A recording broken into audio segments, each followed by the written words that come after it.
Nike on Thursday reported holiday sales that beat estimates, helped by better-than-expected growth in North America. Here's how the company performed compared with what Wall Street was anticipating, based on a survey of analysts by LSEG, formerly known as Refinitiv.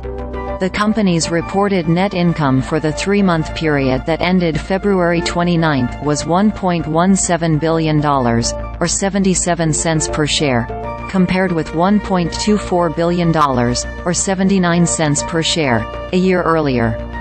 Excluding 21 cents per share related to restructuring charges, earnings per share would have been 98 cents, the company said. Sales rose to $12.43 billion, up slightly from $12.39 billion a year earlier. In North America, where demand has been unsteady, sales rose about 3% to $5.07 billion, compared with estimates of $4.75 billion, according to StreetAccount. Meanwhile, sales in the rest of Nike's regions came in below estimates. In Europe, the Middle East and Africa, revenue fell 3% to $3.14 billion, worse than the $3.17 billion that analysts had expected, according to StreetAccount. In China, sales grew 5% to $2.08 billion, just below the $2.09 billion analysts had expected.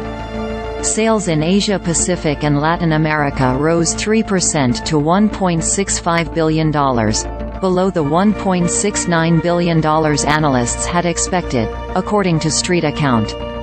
As consumers pull back on spending on discretionary items like clothes and shoes, Nike has spent the last few months focused on what it can control, cutting costs and becoming more efficient so it can drive profits and protect its margins.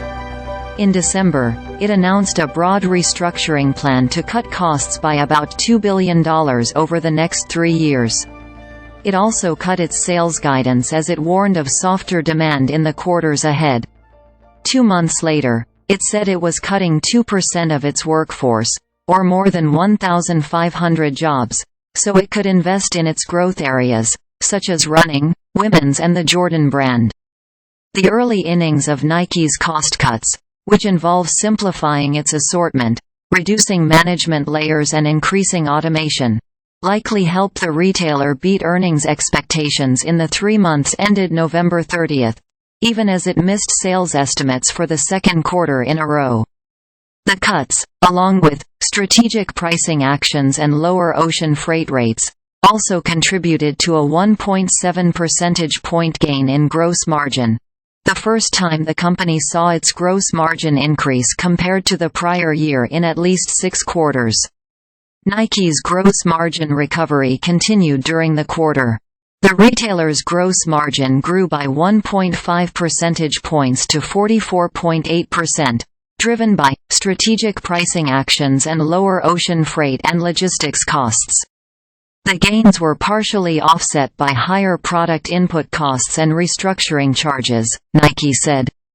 Nike is still considered a market leader in the sneaker and apparel space, but the category has become more crowded and the retailer has had to work harder to compete.